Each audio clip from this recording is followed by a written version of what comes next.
The CBS Radio Mystery Theater presents...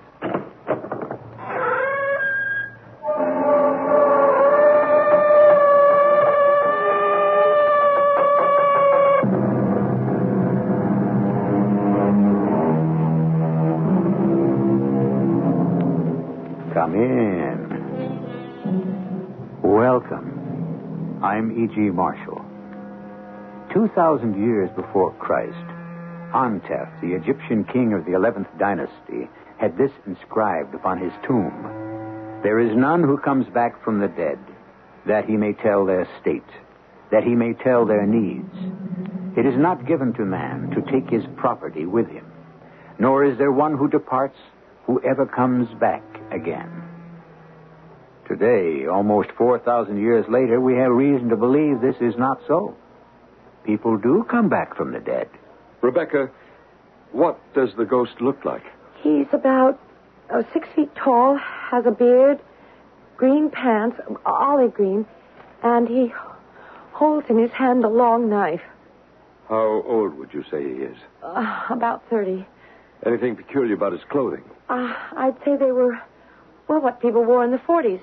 My dad had pleated pants like his. So it's possible your ghost passed over 30 years ago. Passed over? Died. You see, spirits never grow older.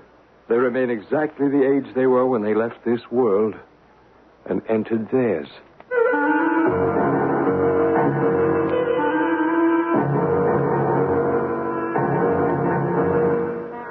Our mystery drama, The Ghost with a Knife, based on a psychic case history reported by Bryce Bond, was dramatized especially for the Mystery Theater by James Agate, Jr., and stars Arnold Moss and Patricia Elliott.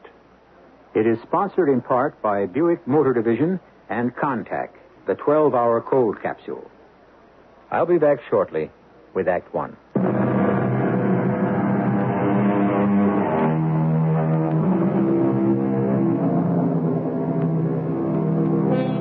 Sit around talking with friends, and someone asks, "Do you believe in ghosts?" For the most part, the non-believers are those to whom extrasensory experiences have never happened. But there are very many in this world to whom the spirits of another world are very real and active and cry to be heard. One of those who hears them and deals with them is Bryce Bond, a well-known psychic scientist and investigator of the supernatural and supernormal. Let me get down to cases, one in particular. About a week before December the 16th, 1974, I received a call from the president of the Foundation for Parasensory Investigation, who told me that a policeman from Mineola, Long Island, called to say that a Mr. and Mrs. Green, a young couple he knew, asked him to come over to their house and investigate a ghost. I set up a date with the couple and asked David Enters, a medium, a psychic, and also a photographer, to come along with me.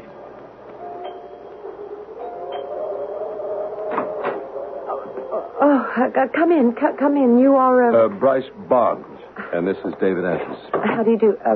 You can leave your overcoats here. I'll hang on to my camera, if you don't mind. You're going to take pictures of our ghost, Mr. Enters? If I can. I didn't know one could. This is my husband, Leo. How do you do? Our boy, Tommy, is upstairs. He's asleep, I hope. I see you've got a camera. I've always thought those pictures of spooks and ghosts were fakes. You know, superimposed shots, that kind of thing.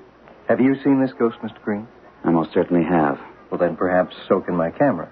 I use infrared film.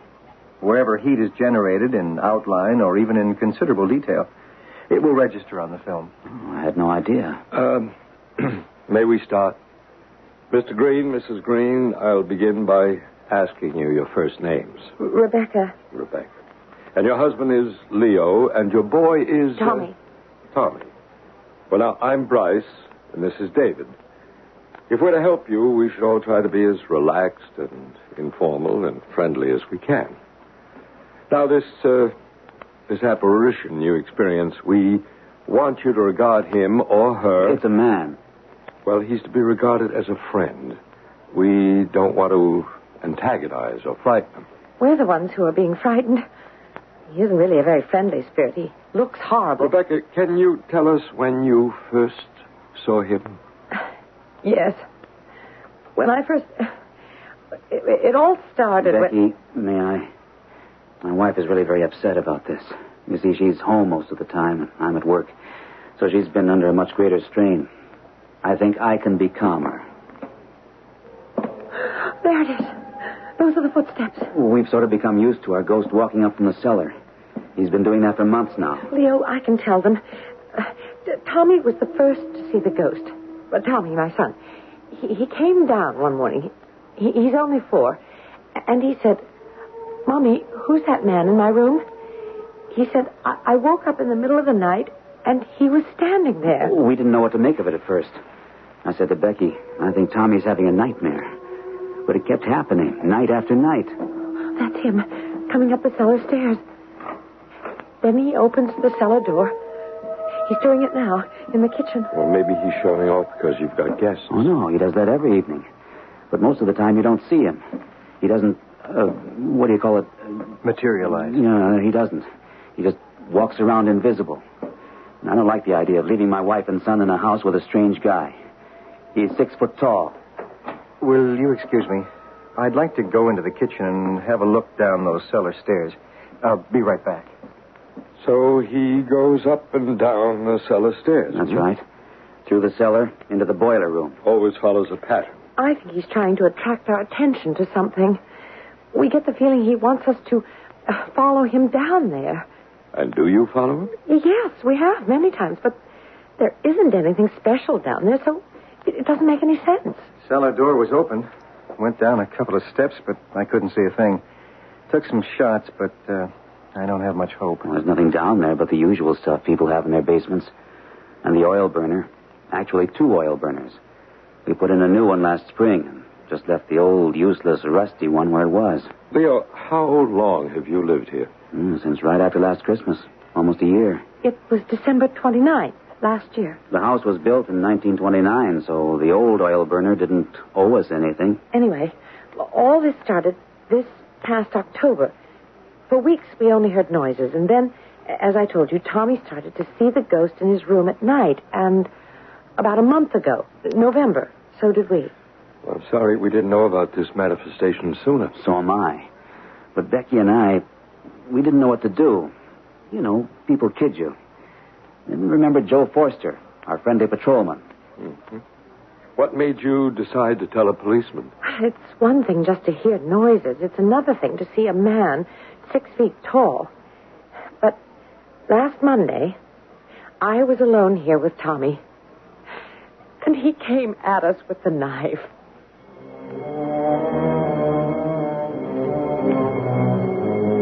I've done many years of investigative work into the parasensory, but this was the first time I'd heard of a supernatural entity holding a knife. I gave the Greens a complete rundown of who David and I were, the extent of the work of the foundation, and said that we were quite prepared to help them immediately. You mean right now, this evening? As much as we can. Agreed? I should say so. Oh, yes. Rebecca, let's start by going upstairs to Tommy's room. That's where he first saw the apparition? Yes. But I wouldn't like to wake him. It's not necessary. And, Leo, would you take David down to the cellar so that he can have a look around? It's from the cellar the ghost always comes, yes? That's right. We think he must live down there. Just up these stairs, Mr. Bryce. Bryce. Here at the landing. That's our bedroom. Leo's and mine on the right. And Tommy's is on the left. Only Tommy has seen him inside his room. I first saw him here, outside Tommy's door. Standing right where you're standing. What does he look like? He's about 6 feet tall, has a beard, dark hair, a maroon-colored shirt, green pants, olive green. And then, now, he carries this big knife. Rebecca, how old would you say the ghost is? Not old, about 30. Mm-hmm. Is there anything peculiar about his clothing? Peculiar? You mean like bloodstains? Oh, no. I mean, is Is it modern or is it old-fashioned? Sort of modern, but not really what you're wearing today. Sort of like what people were wearing 20, 30 years ago. I see. So it's possible the ghost passed over in the 1940s. Passed over? Died. Oh. Do they appear to us in the same clothes they wore when they died? Well, of course. The same clothes and the same age. Spirits never grow older as we do. They remain exactly the age they were when they left this world and entered theirs. Well, now, can we take a peek into Tommy's bedroom? I'll open the door very quietly. I don't want to wake him. Now, where was the ghost standing when Tommy saw him? Mostly at the foot of his bed. Most of the times. Right by that window. Oh, and that's another thing. Wait a sec. I want to show you something. I don't know if this... Would you take a look at this plant? Well, what is it? Or should I say, what was it? African violets. Could have used a little water. That's just the point. This morning, this plant was healthy and alive. I got it at the store. It's at least a tenth of... Well, I don't know how many plants or all kinds we've put in Tommy's room. And he loves growing things. We watch them, water them, but they all die. Overnight, they shrivel up. Have you seen enough? Yes, I have. How does Tommy react to the ghost? Well, he's very little. But still... He isn't scared. But he's only 4. That's awfully young to understand fear. I'll tell you something I've noticed, Bryce. Whenever I go into Tommy's room, I feel good there. Can you explain that a little better? Well, in the rest of the house, I feel uneasy, almost like alarmed. But in Tommy's bedroom, it's really more peaceful.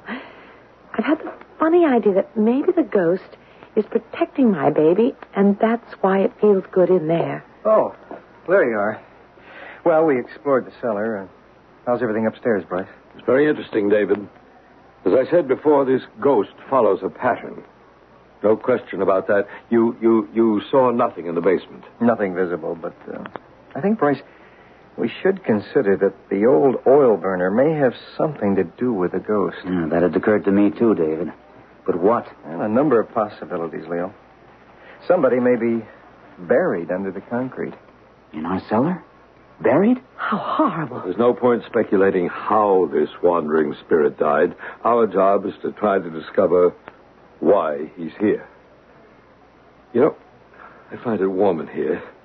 It would give us a better working atmosphere if you could please lower the heat. Just turn it down a couple of degrees. Oh, Leo, we forgot to tell them. Yes, we did. You see, Bryce, he turns up the heat. He?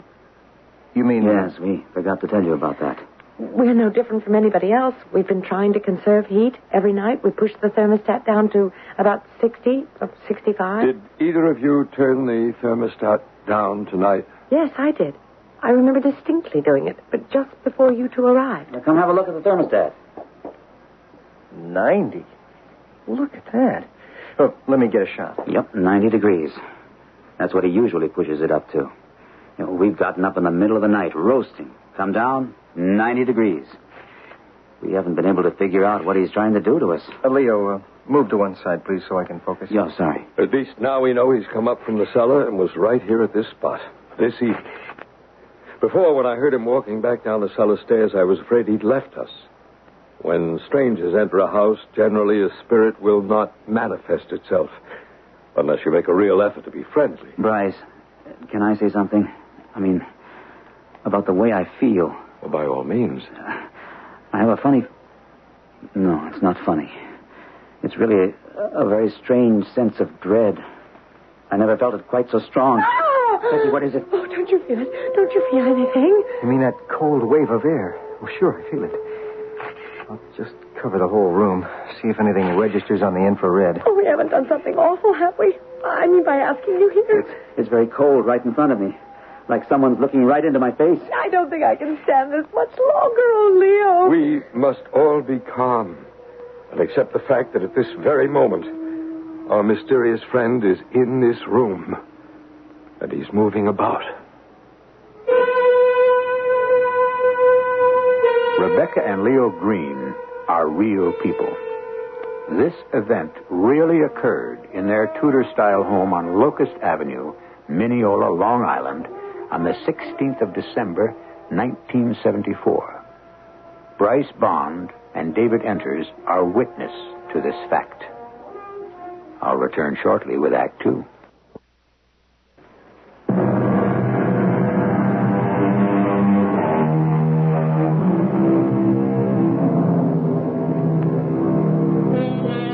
The lives of a young suburban couple and their 2-year-old son are suddenly turned topsy-turvy when their home is invaded by an apparition who appears to live in their cellar and wanders about their house day and night.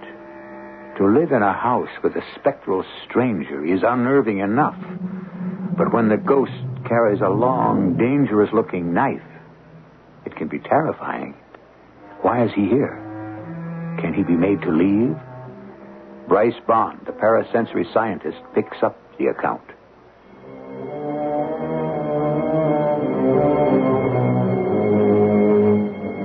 We sat in the Greens' living room, aware of the rustle of cold air moving around us.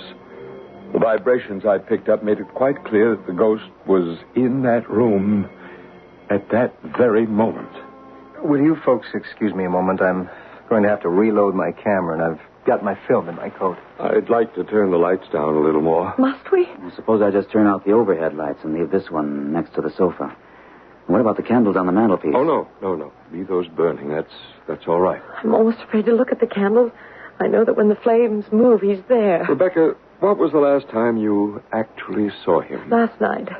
You had a good close look at him, hmm? How far away was he? He was standing right there by the mantelpiece.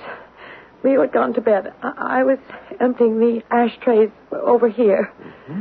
Now, when you saw the apparition last night, did he appear just as physical as I do now? Or did you see through him? He was as clear as you are. In fact, it's crazy, but I'd rather really see him than have him be invisible. And when he went, he didn't fade away, or did he? I don't know. I went into the kitchen with the ashtray and dumped it in the garbage, and when I came back into the living room, he was gone. Did he have a knife in his hand last night, Rebecca? I don't know. It's just getting too much. I told you, Leo, we've got to move. I don't want to stay in this house any longer. I don't. Oh, honey. I don't. Come on, that's no way to talk. I think if you can hold on to yourselves for a little bit longer, we may be able to get the ghost to move. There's another side to this. It may not all be as heavy as you think. A lot of apparitions love to play tricks.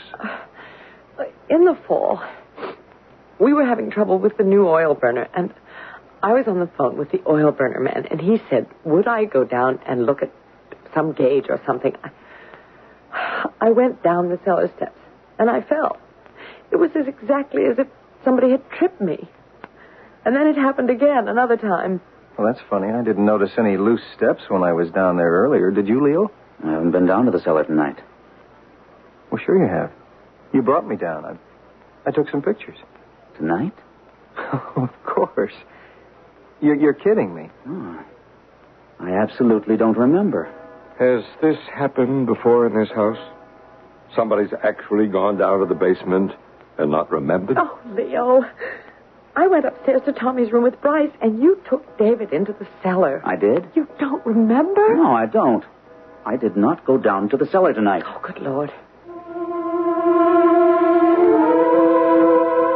Rebecca and Leo were working themselves up into quite a state, getting increasingly agitated. I knew the vibrations they were creating were negative and would make it almost impossible to communicate with a haunting spirit. I don't know if it's your imagination or mine. This happens to us every single night. Becky and I accusing each other of too much imagination. We even stopped having coffee with our dinner. Rebecca, how good is your imagination? Well, good as anybody else's, I guess. All right. But I'm going to ask you to use it constructively. Now, this is what I want you to do, Rebecca. It's a psychic technique we use if a person is bothered by a poltergeist or an astral form who's tied to the earth, as is your ghost with a knife. Now, I ask the rest of you to remain quite silent. Rebecca, I want you to imagine yourself in a ball of white light. Close your eyes. It won't hurt me. On the contrary, this white light, sometimes we call it the God light, because no evil force can penetrate it. Is the man an evil force? At this point, we don't know. He has a knife. I know that, Rebecca. But holding a knife doesn't necessarily mean he's a man with evil intent. His face. It's not a nice face. But just in case there is danger, superimpose yourself with, or let's say, contain yourself in a globe of white light. A large globe? Do you feel anything? Do you see anything? I have my eyes closed. I know that.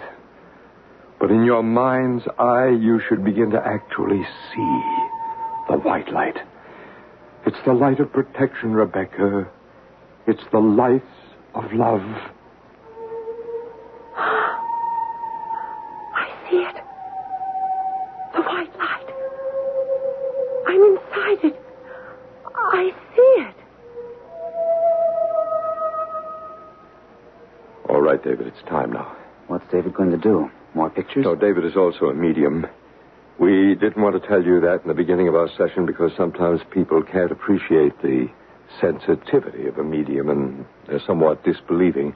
But I think now you're both beginning to believe that we can help you. David, sit back. Be comfortable. Can you hear me? I can hear you, Bryce. Your presence is getting fainter. What's David doing? He's dropping into a trance. Yes. Yes. I see him. I see the man. He's tall. Very tall. David's standing up. His face. His face. That's the face of the ghost. David is making his face look like the ghost's. He wants to speak. He wants to speak through Bryce. He wants to say something, Bryce. No harm. No harm. I mean no harm. Why do you say that, Bryce? Thank you, Bryce. He thanks you for letting him use your voice. The ghost had used my own larynx, my throat, to say the words, I mean no harm. This had never happened to me before. Usually it's the medium who speaks for the spirit. We then brought David out of his deep trance. Naturally, he remembered nothing of what had occurred since he's the conduit between the two worlds. I then proposed we examine every room in the Greens' house for vibrations, starting at the top. All of us went up the narrow stairs to the attic. Bryce, would you take over now? I'm going to try for some more pictures. Sure. Rebecca, Leo, let's turn out that electric bulb hanging there. It's better if we're in darkness. Remember, when you can't see the ghost, he also is unable to see you. When his body is visible to you, so is yours to him. Oh, that startled me. It's only a thunder shower. Rain in December? Please, please, let no one speak. Spectral spirit, we have no thoughts for you but kindness and love. It is time now for you to leave the world of earth and return to your world, where there must be God's work for you to do. Do you hear me, spirits? Speak to us. Make us know why you are tied to this house. You have left behind your loved ones in your world to be here. Spectral spirit, why are you in this house? What do you want to say? Oh, I feel the weight. Something was taking possession of me. My head became heavy. It was hard to breathe, to get my words out. The spirit was trying to come through and tell me something. At last it passed, and we left the attic. On the second floor, we checked every room. Little Tommy's, where he lay asleep, had the warmest vibrations. Leo and Rebecca's, very cold and unusual vibrations. David took pictures everywhere. Bryce, shall we do the exorcism now? I was just going to suggest that. Every room. Exorcism? Isn't that some kind of spooky religious thing for witches and devils and, well, I don't know what? Leo, you've been seeing too many horror movies. We're not about to exorcise a person, but the rooms. But isn't that, well, kind of sacrilegious? No, not at all. Ours is very, very simple. We just try to communicate to see the prevailing entity, and sometimes we do. It appears in a misty form. How do you do it? We use the sign of the cross. I thought the cross was a symbol of what Jesus Christ was crucified on. Oh, heavens, no. That sign isn't the exclusive property of the church. The true cross is fire, air, water, earth. It predates Christianity by at least 65,000 years. I had no idea. The sign was used in those ancient days as a fire line to burn away negativity and to act as a natural blessing. And that's the sign you're going to make now? Exactly as the ancient metaphysical priests did. It's not a religious cross at all. Can we watch? Well, dear Rebecca, you should watch. This is your house. This sign will bring peace to it.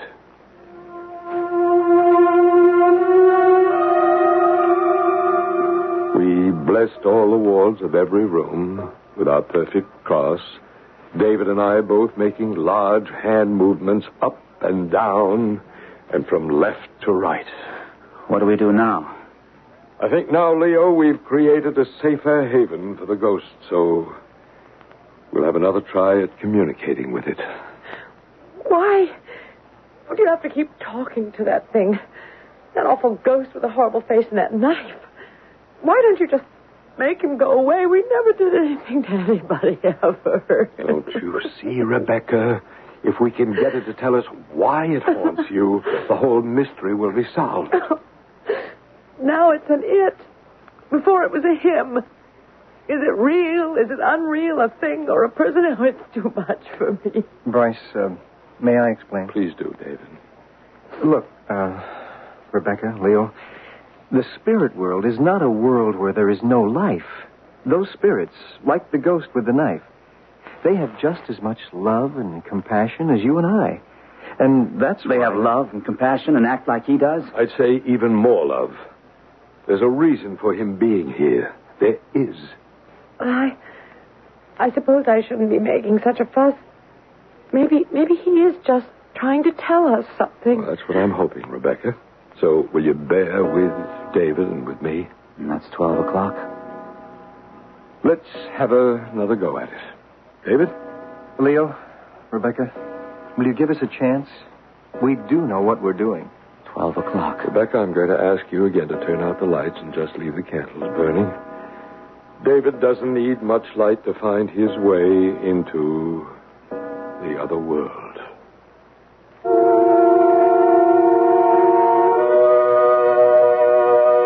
Hard to believe, is it? This is not fiction. It's fact. The foundation for parasensory investigation indeed exists. Scientific psychic explorer Bryce Bond is a real person. And the events you are listening to happened. To what extent this couple and their child were freed from the haunting of the ghost with the knife, we shall find out when I return shortly with Act 3.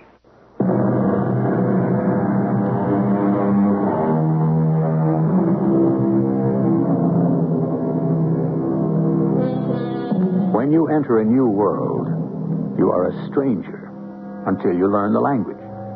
Everything is foreign, unexpected, almost mysterious, until you know the ABCs. So it is also in the world of mathematics, space travel, medicine, and science. So it is in this strange world of psychic phenomena. At last, Rebecca and Leo Green are trying to understand the key to it, as well as the key words to free themselves from this astral visitor. Bryce Bond continues.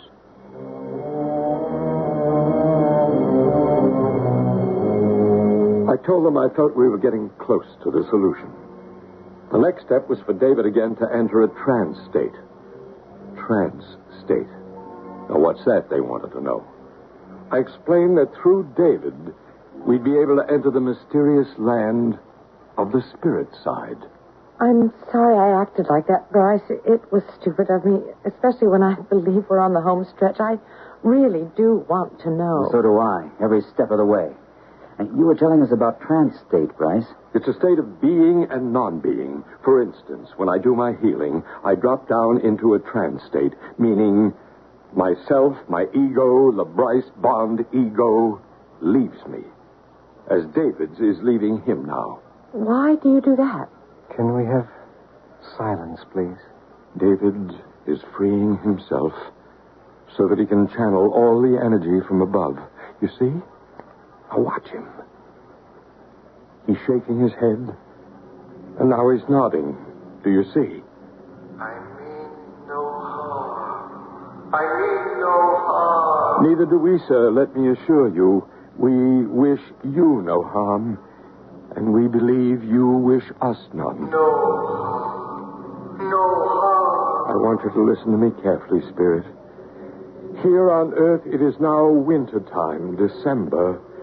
In a little more than a week, it'll be Christmas. Do you remember Christmas? Christmas. The time of goodwill to men and the time of peace. Christmas. The year is 1974. Understand? 1974. 74. That's right. That is the year it is today. Now, can you tell me when it is you passed away, passed over? I am glad. I'm glad to talk to you. You have opened the gate for me to talk to you. I'm also glad. Do you remember what year it was you passed over? When? You say... Winter or summer? About like this time. Snow and cold outside. Do you remember the year? The year you died. The year. I don't remember the numbers anymore. What do you remember? I can tell you how it was. I was very sick and I couldn't go out. I'd sit up in a chair all dressed and I'd listen to the radio a lot. There were little plays on the radio every day. Soap operas, they called them. I lived a whole year listening. They kept me alive. I didn't want to leave them. Nobody would let me out of my room. And I hadn't put it right. What hadn't you put right? I knew as I lay there, I hadn't fixed it right. It would go wrong. What is it that would go wrong? I want to tell them. Is it something you want to tell Rebecca and Leo and Tommy? I love little children. What is it that's troubling you? Do you want to tell them something? From harm. You are warning them. Is that it? Harm. What harm? What harm? Yes, try. Rebecca and Leo and Tommy don't know who you are, but they love you. The strength of their love is wishing you to tell them. What harm? Spirit, somewhere here on Earth, you must have left behind some loved ones, and they love you too.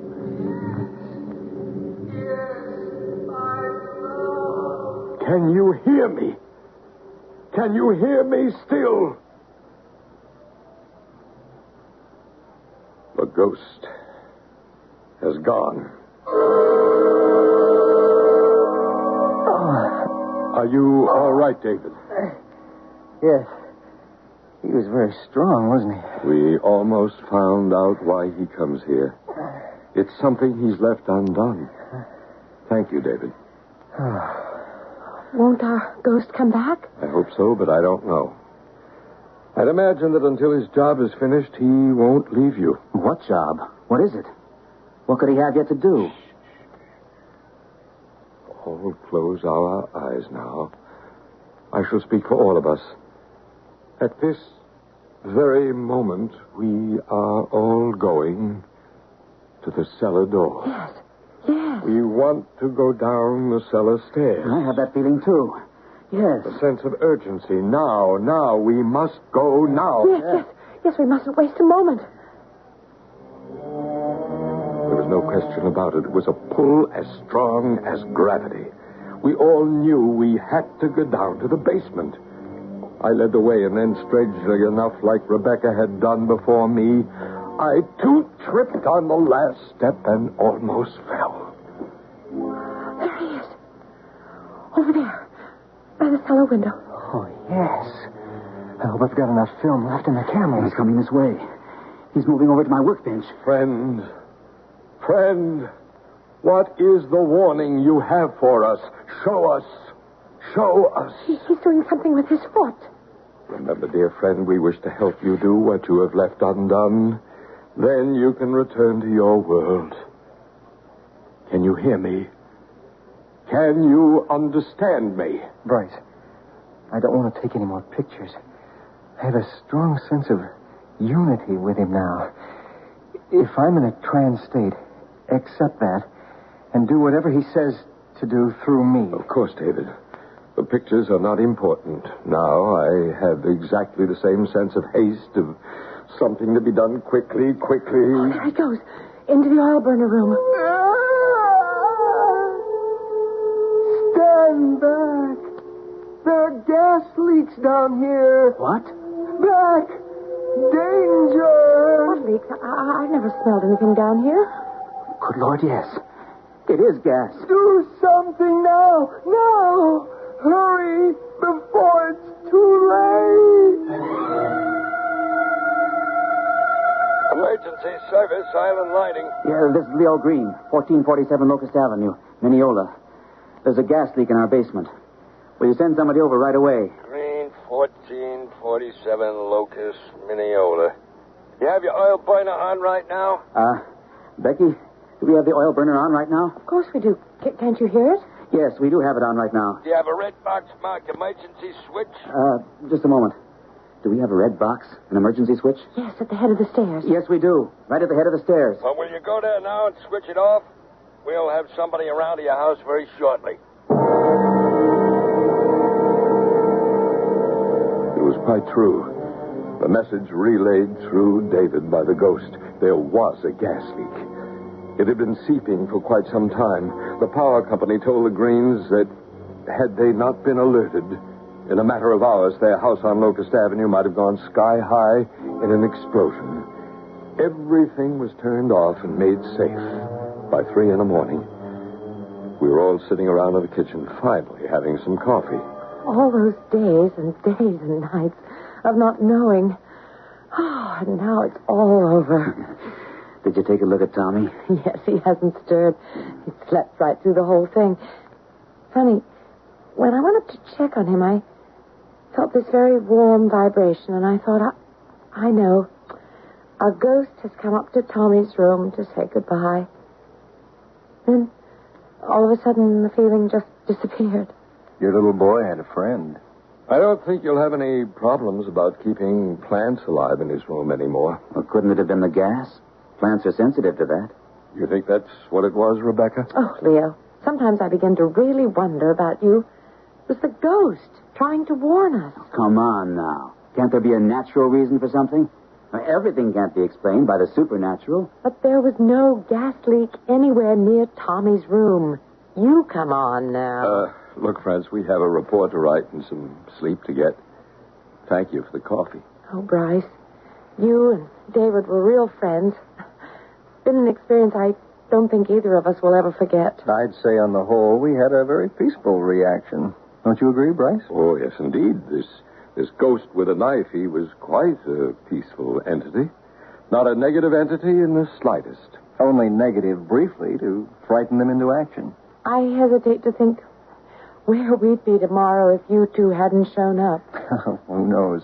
Possibly our friend the ghost would have still found some way to warn you. When I think of it, he did everything short of ripping the thermostat off the wall. And still we didn't get the message. Nice fellow. You know, towards the end there, I sort of wished I could have gotten to know him better. You don't think you'll be back? I doubt it. Not even for a short visit? Well, good night, all. Where did you put our coats? Oh, I'll show you. Good night. And thank you, everybody. We'll let you know if my pictures show anything. I mean, David, didn't you feel that way? That you'd like to have known the ghost better? I would. Leo, who knows? If everything hadn't worked out, then maybe yes. You might have gotten to know him real well. You might have spent Christmas with your ghost in his world.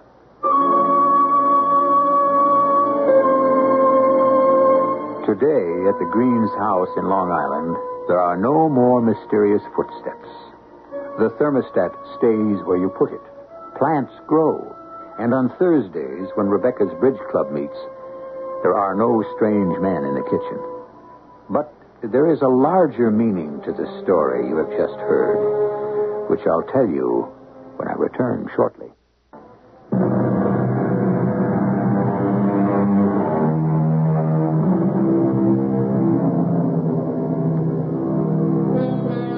You have heard how, step by step, a higher intelligence tried to communicate danger to an average couple living in an average town. You have heard how the parasensory investigators took the steps that freed the astral being so that it could return to its world and get on with its own life. What, in our language, our words, was this being? Was it the mind? Some scientists say so. For the mind of man never dies, only the body. And so it is entirely possible that life can exist on the spirit side. And perhaps one day we shall all find out why and how. Our cast included Arnold Moss, Patricia Elliott, Bob Caliban, and Gordon Gould. The entire production was under the direction of Hyman Brown. And now, a preview of our next tale. What did she say, Sally? What did the buckwheats the dame say? Listen.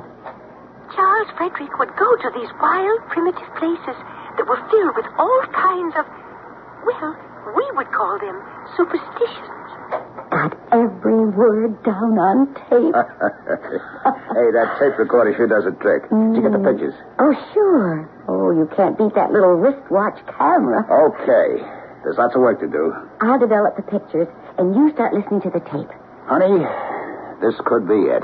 How much do you think is in it? Why, she's supposed to be worth $4 or $5 million. Oh, are we sure? She's a believer. Oh, yeah, I could tell by the way she talks. I checked her out. She goes for the message from the other world stuff. She's a live one. I could sense that. Well, we hooked the fish. Let's bring her in.